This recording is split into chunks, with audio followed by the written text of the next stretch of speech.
মই এগৰাকী শিল্পী যিগৰাকী আমাৰ বাবে গৌৰৱ, আমাৰ বাবে সম্পদ, লোক সংস্কৃতিৰ এগৰাকী অন্যতম সাধক।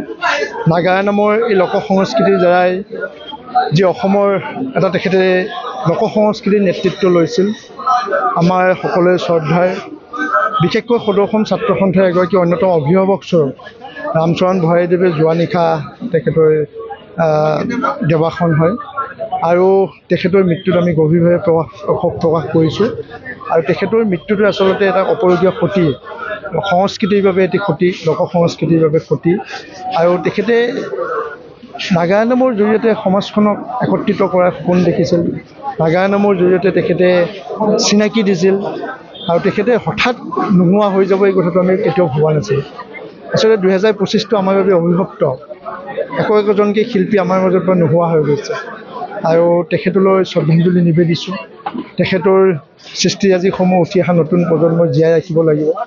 এই নাগাৰা নামৰ যিটো আমাৰ লোক সংস্কৃতিটো আমি নতুন প্ৰজন্মই জীয়াই ৰাখিব লাগিব আৰু যথাসম্ভৱ তেখেতক আমি যিমানখিনি পাৰিম সন্মান সহকাৰে তেখেতক সন্মান জনাব লাগিব। পৰৱৰ্তী সময়ত ছাত্ৰ সন্থাই বা আমি কি ধৰণে ৰাইজে আলোচনা কৰিব পাৰে নিশ্চয় আমি আলোচনা কৰিম, কিন্তু তেখেত নোহোৱা হোৱা আমাৰ বাবে আপুৰুগীয়া এক ক্ষতি।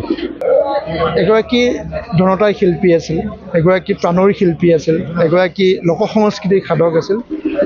তেখেতক সন্মান যিমান পাৰি সন্মান আমি জনাবই লাগিব।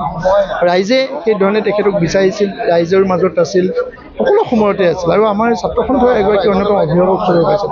অসম আন্দোলনৰ পৰাই ছাত্ৰ সন্থাৰ সৈতে তেখেত ওতঃপ্ৰোতভাৱে জড়িত আছিল।